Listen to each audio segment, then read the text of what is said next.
Sir Modi why not take some question from the freest place in the world. ये question पूछा गया है Norway में और ऐसा लग रहा है प्राइम मिनिस्टर मोदी स्टेज छोड़कर बचकर भाग रहे हैं।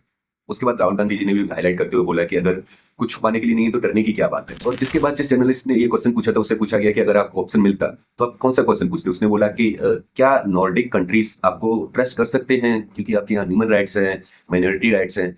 इस क्रिटिसिज्म के पीछे की कुछ सच्चाई भी है।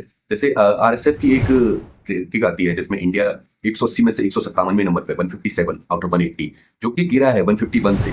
सेकंड अगर देखा जाए तो हमारा जो मेन स्ट्रीम मीडिया है वो सारा ओन किया जाता है अंबानी या अडानी के द्वारा। तो लोग बोलते हैं कि इंडिया की जो मीडिया है उसका पोलराइजेशन खत्म हो गया है। थर्ड रीजन अगर बताऊं, थर्ड रीजन अगर देखा जाए तो प्राइम मिनिस्टर मोदी बहुत सारी प्रेस कॉन्फ्रेंसेस नहीं करते हैं। जिससे कि अभी एक लास्ट किया था व्हाइट हाउस में, उसमें भी यही क्वेश्चन पूछा गया था ह्यूमन राइट्स का, माइनॉरिटी राइट्स का। फोर्थ अगर रीजन देखा जाए तो इंडिया में बहुत सारे रूल एंड रेगुलेशंस हैं राजद्रोह के, मानहानि के, जिससे कि बहुत सारे आलोचकों की आवाज को दबाया जाता है। और अगर पांचवा रीजन देखा जाए तो इंडिया के जितना भी मेन स्ट्रीम मीडिया है उसका बहुत बड़ा एड रेवेन्यू आता है गवर्नमेंट एडवर्टीजमेंट से। एक ये रीजन भी हो सकता है। पांचवा अगर आखिरी रीजन देखा जाए तो इंडिया में जर्नलिस्ट की लाइफ की कोई वैल्यू नहीं है। हर साल यहाँ पे 3 से 4 लोग मारे जाते हैं, 3 से 4 जर्नलिस्ट मारे दिए जाते हैं।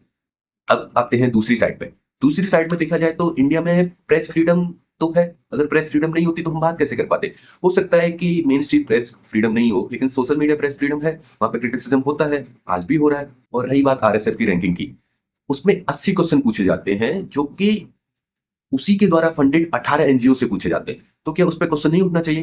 दूसरा, एस जयशंकर हर बार बोलते रहे हैं कि ये सिर्फ माइंड गेम्स है। अगर ऐसा ही है तो अफगानिस्तान इंडिया से ऊपर कैसे है।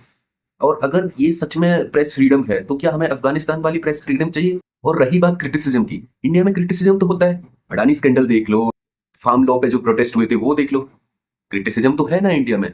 और रही बात एक और चीज की, इंडिया जो है पॉलिटिकली इमेच्योर स्टेट है, अनएजुकेटेड स्टेट है। यहाँ पे आप कंपैरिजन कर रहे हो नॉर्वे से जो कि मोस्ट एजुकेटेड है इन द वर्ल्ड। एजुकेशन ज्यादा है, करप्शन कम है, तो वहां पे ये सारी चीजें हो सकती है। समस्या ये नहीं है कि इंडिया में लोकतंत्र को या प्रेस फ्रीडम को दबाया जा रहा है। समस्या ये है कि हमारी जो आबादी है वो बहुत ही अनएजुकेटेड है, उसको आसानी से भड़काया जा सकता है, किसी भी चीज में उलझाया जा सकता है। और अगर वो किसी अलग चीज में भग गई तो वो बहुत बड़ी समस्या होगी प्रेस फ्रीडम से भी ज्यादा। ये मेरा सुझाव है। और आपका क्या कहना है इसके बारे में मेरे को जरूर बताइए। Till then thank you, comments में जरूर बताइएगा।